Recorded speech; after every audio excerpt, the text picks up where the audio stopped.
All right, Aries, welcome to your weekly forecast. So let's have a look at this full moon, first of all, at the end of the week on Friday and Saturday. This is going to be in your sign. So about 6 months ago, you all had a new moon in your sign. And so now it's the halfway point of that. Really great time to do a status check for the previous 6 months. See how things are unfolding in your life, particularly having to do with your goals, your personal needs, your self-image, things like this. So the energies could be high for you around this later part of the weekend. Really good for, again, initiating any of these goals and moving the energy forward. But yeah, really doing the status check because the full moon, it's illuminating. So there is this awareness coming in. And through that awareness, you're likely going to notice there's some things you want to shift with or pivot with in your life. Maybe take on a new direction. It's not really a new direction, but you're kind of shifting a bit. So yeah, be aware of that. Great time to do that status check and then pivot into this new direction of where you want to cultivate the next 6 months of your life as you continue through this yearly cycle here.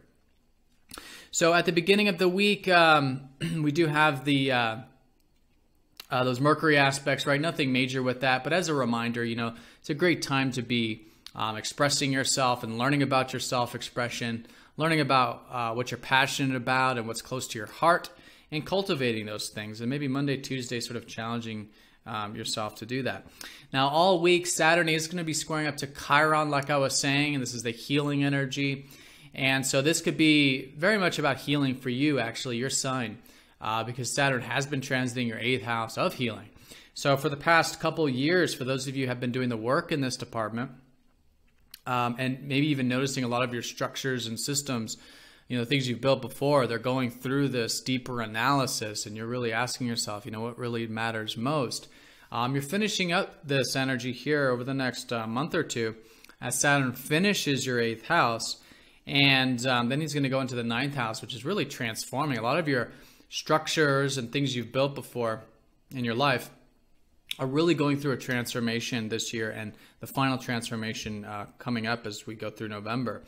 But yeah, if any wounds do come up in terms of where you can be vulnerable, open with yourself, with life, with relationships, anything you could do the work there with. And then again, releasing what's outside of your control, right? You got Chiron in your 12th house, helping you heal your spiritual self and helping you heal even your deep psyche. So it seems very deep in these water houses for you. But whatever the wounds are that do come up, it's not that personal, but any wounds that do come up, I think it's great to face those wounds, take action in the face of them. And through that, this sort of integration, this final healing that's been taking place since December of last year. And take it slow, because like I said, it's also finishing up the 8th house through November as well with Saturn. All right, so Friday we do have Venus in aspect. Venus is your relationship planet and also of your values and finances. So Friday, Saturday, if there's anything that comes out of left field or unexpected or something, either relationships, finances, good to stay nice and balanced with that. That kind of goes without saying, but just know the energies there could be a bit erratic. So finding that peace, I think, with again your alone time. You do have, Chiron and Uranus in your 12th house. Uranus has been helping you find the peace that comes from surrendering what's outside of your control, getting your alone time, because you have been, I think, very much focused on your routine and your work lately, and it's still an excellent week to be developing your day-to-day work, but just maybe remembering a bit of that faith or a bit of that rest can help balance out whatever it is you may or may not be feeling like breaking free with. And again, it could be pertaining to relationships. So finding the freedom, healthy balance of freedom in your relationships as well. So the Sun trining Neptune at these same days, Friday, Saturday, does give you this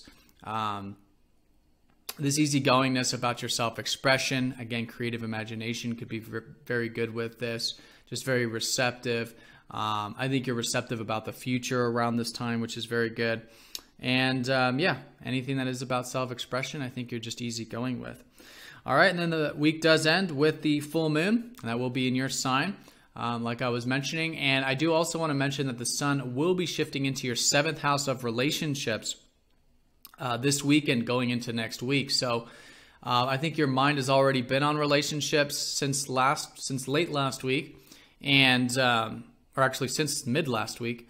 And so now with the sun going into your 7th house of relationships, your focus, I think, is really going on them. So while you're doing the status check with yourself, again, seeing also your relationships, because they're really just two sides of the same coin.